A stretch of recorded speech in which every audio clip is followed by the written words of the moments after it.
Hi, my name is Karina and welcome to my channel. I've been thinking about making this video for a while now. Here I am. To be fully honest, I was that very person looking for this kind of videos around 6 years ago when I got in my long-distance relationship. Reading other people's long-distance stories on their blogs, on forums, watching videos online really made me feel more connected to those people who are going through the same thing I am, and also gave me kind of faith that if they figured the way and made it work, that we could do it just as well. So you're telling me there's a chance? If you're currently in a long-distance relationship, or you're just curious how people make something like that work, then keep watching this video. Yeah! Spoiler alert, my partner and I are already married and we're still in a long-distance relationship. I have been in a long-distance relationship for 6 years now. My partner and I met online 6 years ago in July 2017. We had been chatting for 6 months almost every day. This person became a part of my life. After 6 months of chatting, he got his visa, he bought his flights, and came to my country to visit me. He booked his Airbnb in Moscow. Pretty much that was his second day in Russia. I went there to meet him. First time we met, we went to the Hard Rock Cafe to a language exchange meeting. And there we met our first common friend, Justin, who's actually still living in Russia. After that, he asked me on a date. We started to see each other every day. He met my friends, he met my family. My mom invited him to spend New Year Eve with us, which he did. And then on January 1st, 2018, he left. We kept chatting every single day, and 3 months later, he gets his visa, buys his flights, comes to visit me again. That was April 2018. We spent a wonderful time together, but it was again time to separate.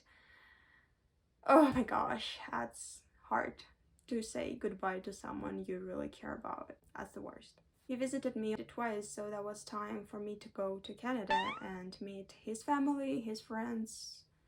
But guess what? My visa application got rejected. That was just terrible. I was crying for a couple days in a row. I didn't even go to university because my face was all swollen from crying so much. To give you explanation here, we both were back at the university and our summer, spring, winter breaks varied, the timing varied. So when he came to visit me twice, I was actually studying and seeing him in my free time after school, after university. It was working both ways. He was studying and I was gonna go visit him while he studies, so he doesn't miss university, doesn't miss his internship. And when I got rejected, we realized that now we can see each other only when William had his breaks and vacation. My partner was very supportive. He got his flights and came to see me when I couldn't. He visited me for the third time in August 2018, and we traveled to St. Petersburg and had a wonderful time. Then it kept going for a while. Eventually, we both graduated. That was summer 2019, and we went on a vacation to Spain. We decided that now we're free to travel to the third country where we both can stay as long as we want. Just try to move in together and see how it works. But we had another problem. As we both were studying, we didn't manage to save enough money to actually travel to a different country and sustain our little family there.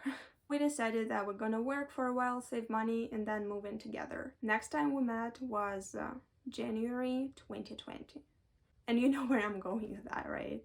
The pandemic. Pandemic happened right after we traveled to Sweden. By the way, I have several vlogs from Sweden, so if you want to check those out, I will link them to this video.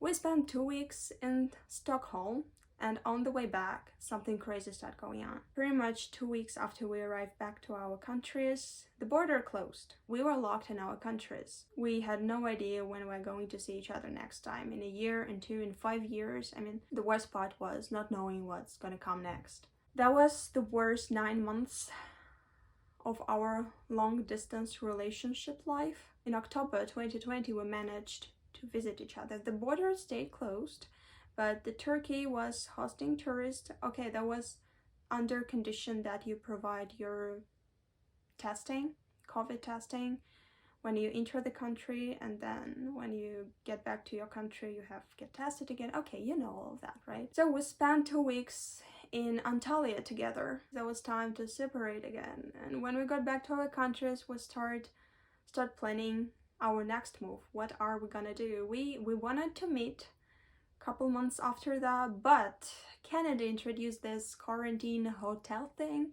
Instead of telling the Canadian citizens that they can't leave the country, the government decided to make this hotel thing, so you can go travel whatever you want to. When you come back, please pay 3,000 Canadian dollars for this quarantine hotel, where you're supposed to stay for 3 days, being tested like twice, and then released to go home and still be quarantined for next 2 weeks. We saved some money, but that wasn't enough to cover all these expenses, like overpriced flights, then vacation itself, and then the hotel. We decided to hold back on this traveling during pandemic thing.